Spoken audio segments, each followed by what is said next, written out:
안녕하십니까, 조교입니다. 오늘 방송 시작하겠습니다. 오늘의 논평은 영주 방송 기사를 중심으로 방송해 드리겠습니다.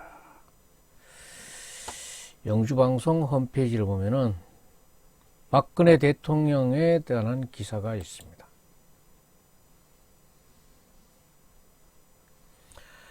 박근혜 대통령이 벌써 아마 1500여일의 복역 생활을 하고 있습니다. 오늘 대법원의 최종 판단이 나오는데, 오늘 대법원의 판단이 그대로 확정이 된다 그러면은 한 22년 정도 살아야 된다는 그런. 새벽부터 이낙연 더불어민주당 대표가 들고 나온 박근혜 이명박 대통령에 대한 사면에 대한 얘기가 나오고 있는데, 이 얘기는 더불어민주당의 체질상, 체질상 박근혜 대통령이나 이명박 대통령을 위해서 하는 사면이겠습니까? 제가 보기에는 문 대통령이 살기 위한 사면이 아닌가, 이런 생각을 합니다. 그러면은 박근혜 대통령의 오늘 이 기사를 한번 읽어보겠습니다. 제목은, 영주방송이 내놓고 있는 제목은 박근혜 오늘 대법원 최종 판단, 확정시 22년 복역, 문이 살기 위한 사면인가. 소제목으로 나와 있는 것이 박근혜 전 대통령을 위한 사면인가, 문재인 대통령이 살기 위한 사면인가, 이 부분에 대해서 한번 알아보겠습니다.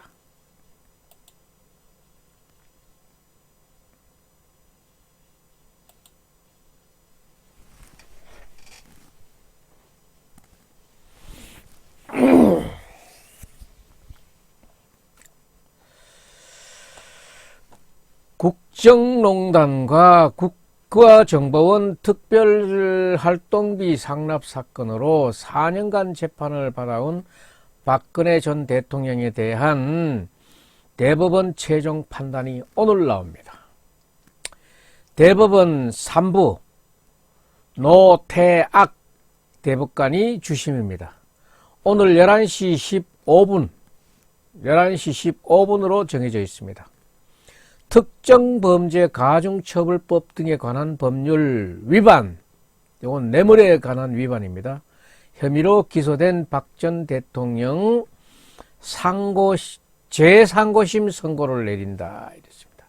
재상고심이란 것은 뭔가 하면은 1심, 2심을 거쳐 3심이 상고심에서 대법원이 원심을 깨고 사건을 파기환송했을 때 파기환송심 결과에 불복한 당사자들이 다시 한번 대법원의 판단을 구하는 재판을 뜻하는 것입니다. 재판 횟수로만 보면 5번째 재판이 됩니다. 오늘 형이 확정되면 최순실 씨 태블릿 PC 공개로 시작한 국정농단 사건은 4년 3개월, 국가정보원 특갈비 사건은 3년 만에 마무리를 짓게 됩니다. 박 전 대통령은 지난해 7월 서울 고등법원 파기환송심에서 뇌물 혐의는 징역 15년과 벌금 180억 원, 국고손실 등 나머지 혐의는 징역 5년형을 선고받았습니다. 추징금 35억 원도 명령받았습니다. 대법원이 이런 그대로 받아들이면은 박 전 대통령은 새누리당, 현재 국민의힘이죠, 공천 개입 혐의로 확정된 2년을 모두 합하면은 22년의 감옥 생활을 해야 됩니다. 오늘 이게 그대로 확정이 되면은, 다만 파기환송식 형량은 1심과 2심에 비해 적다. 대법원 상고심 판결 취지에 따라 강요죄와 일부 직권남용 권리행사 방해 혐의가 무죄로 뒤집혀서이다. 뒤집힌 겁니다. 박근혜 전 대통령 재판은 국정농단과 국정원 특활비 상납 사건 두 건으로 나누어 진행된다. 대법원은 2019년 8월 29일 국정농단, 8월 28일에는 특활비 상납 사건에 대한 원심 판결을 깨고 서울고법으로 돌려보냈다. 이후 두 재판은 병합되어서 심리를 이루어졌습니다. 2016년 10월 시작된 국정농단 사건과 관련해 박근혜 전 대통령은 1심에서 징역 24년에 벌금 180억 원을 선고받았고 1심 재판부는 최순실 씨와의 공모한 미르 K스포츠단 출연금 모금 삼성이 준 최 씨, 딸 정유라 씨 승마 지원비 중 일부를 뇌물로 받습니다. 정부의 비판적인 문화예술계 인사를 지원해서 배제한 이른바 문화계 블랙리스트도 유죄로 판단했습니다.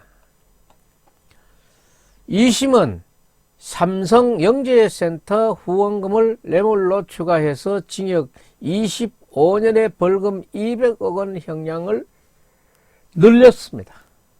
그러나 2019년 8월 대법원은 공직선거법에 따라 특가법상 뇌물 혐의를 분리 선고하지 않는 건 이유이다 면서 사건을 다시 재판하는 파기환송 결정을 내렸다. 이재만, 안봉근, 천호성, 비서관 등 최측근과 짜고 국정원장들에게 35억 원 상당 특활비를 받은 사건도 재판마다 유죄 인정 금액이 달랐습니다.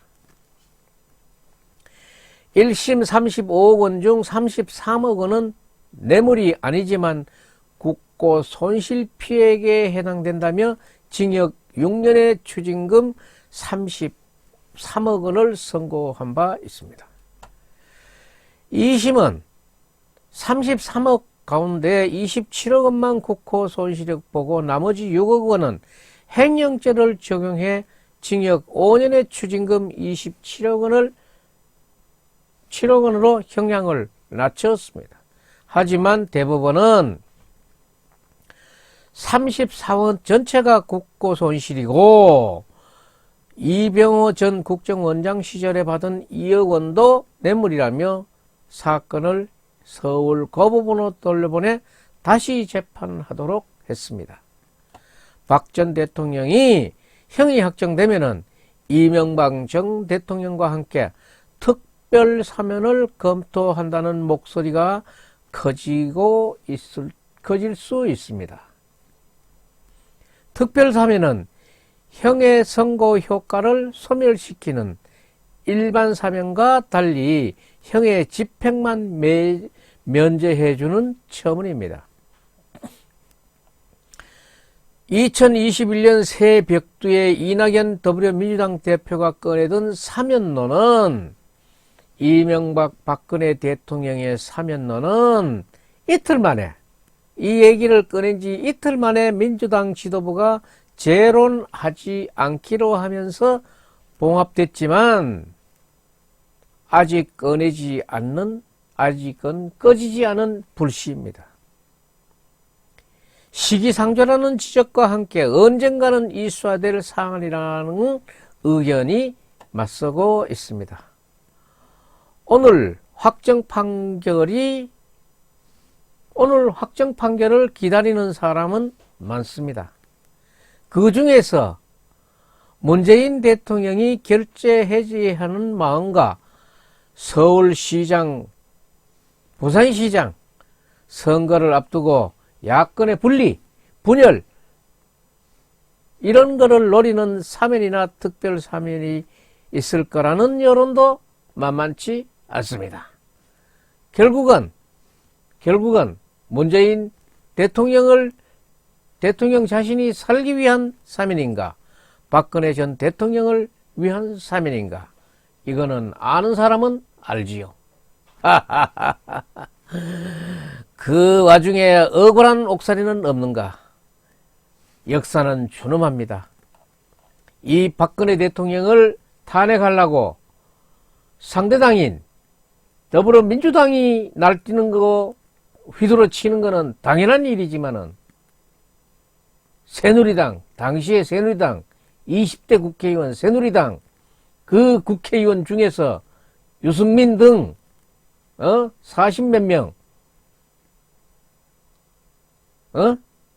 자기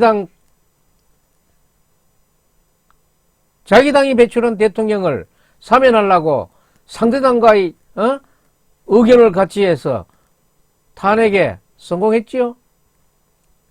문재인 대통령 지금 박근혜 대통령하고 뭐가 다릅니까?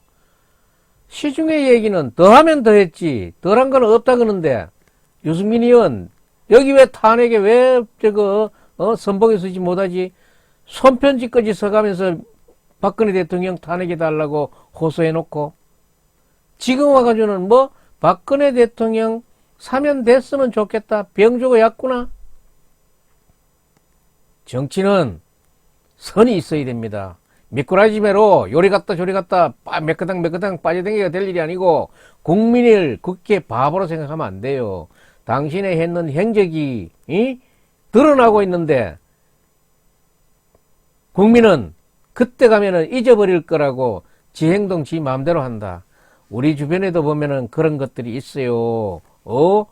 어디 중앙정치에만 그런 게 있는 게 아니고 지방정치 지방정치에도 그런 것들이 있어. 미꾸라지처럼 자기 행동 편한 대로 해놓고 선거 때 되면은 그것은 감쪽같이 잊어버릴 거라는 국민을 개돼지로 취급하는 그런 행태가 남아있다 이 말이에요. 별로 아는 것도 없이 완장 하나 찼다 그래가지고 함부로 괌 질러 제끼고 앞으로 그런 것은 우리 국민들이 선거를 통해서 걸러내야 됩니다. 20대 국회의원 그 중에서도 특히나 새누리당 국회의원 중에서도 탄핵에 가담했던 국회의원은 저는 정치인으로 절대 보지 않습니다. 특히 지금 조영 의원 원내대표지요. 탄핵에 찬성해가지고 뛰나가가지고 바른미래당이나 해가지고 그것도 당수했지요. 또 끼 돌았지요. 조영 의원 판사 출신 아닙니까? 판사 출신이 헌법 84조는 거론하지도 않은 거 거기서 반론하면 제기했어요. 그런 판사가 어디 있어요? 헌법 84조가 있지만은 이래 해서 이번에는 적용하지 못하다 이런 말이라도 해야 될 거 아니야. 최소한도로 조영 의원이 그 원내대표를 이끌고 있는 그 자체부터가 지금 국민의힘이 힘을 받지 못하는 거예요. 많은 국민들이 저와 같은 생각을 할 거예요. 박근혜 대통령이 내보내려 하는 그 문재인 대통령의 그런 의도도 분열책이라는 것은 누구라도 다 알 수 있는 얘기 아니에요. 지금까지 있다가 왜 지금 내보내려고 그러는데 지급하니까 내보내는 거지.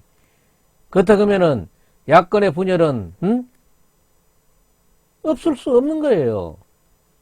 그래 되면 지금 또 그런 건 없다. 박근혜 대통령은 그것을 원하지 않을 거예요. 전번에도 얼핏 그런 게 언급되는 게 있지만은 무리가 큰 곳에서 힘을 합해서 무엇을 정치를 하라 이렇게 했지만은 그거는 밑에 이 송사리들이 이 대어를 괴롭히기 때문에 그거는 또 어떤 방향으로 흘러갈지 몰라요. 탄핵에 찬성했던 의원들은 의원이라고 붙이기도 정말 싫지만은 빨리 정치 마감하고 집으로 가길 바랍니다. 일단 박근혜 대통령은 헌법의 보장을 못 받은 불행한 대통령이에요. 문재인이 지금 울산 선거 얼마나 부정이 있다고 지금 의혹 제기하고 있어요. 월선 원전에 대한 경제적인 손실이 얼마나 큰데 지금 멀쩡하게 청와대에 있어요. 지금 여기 이제 내가 이제 논평했다시피 박근혜 대통령 국고 손실 부분에 대해서 지금 옥살이 하고 있잖아요. 국민의힘은 지금 뭐 하는 정당이에요. 4월 15일 부정선거가 그렇게 많다고 의혹을 제기하는데도 입특번금 뭐하고 민경욱이 김소연이 지금 저렇게 열렬투사로 지금 저쪽에 뭐로 투쟁하고 있는데 그걸 또 목을 날려? 김종인이 뭐 그렇게 옛날에 범죄지고 홍준표 앞에서 조사받던 사람 아니야.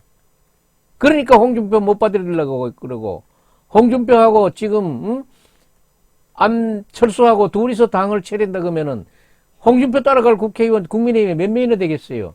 그것도 와야 되는 거 아닌가? 빨리 김종인 비대위원장 그거 빨리 집에 보내고 지금 새로운 초선이라도 좋아요. 국민의힘은 초선이라도 좋으니까 103개 그 똥배지가 될지 별배지가 될지 모르지만은 그 배지 안에서 대장 세우고 요번에 선거 치러봐요. 일단 오늘 11시 15분에 박근혜 대통령의 확정 판결을 기다려 보겠습니다. 방송 마치겠습니다.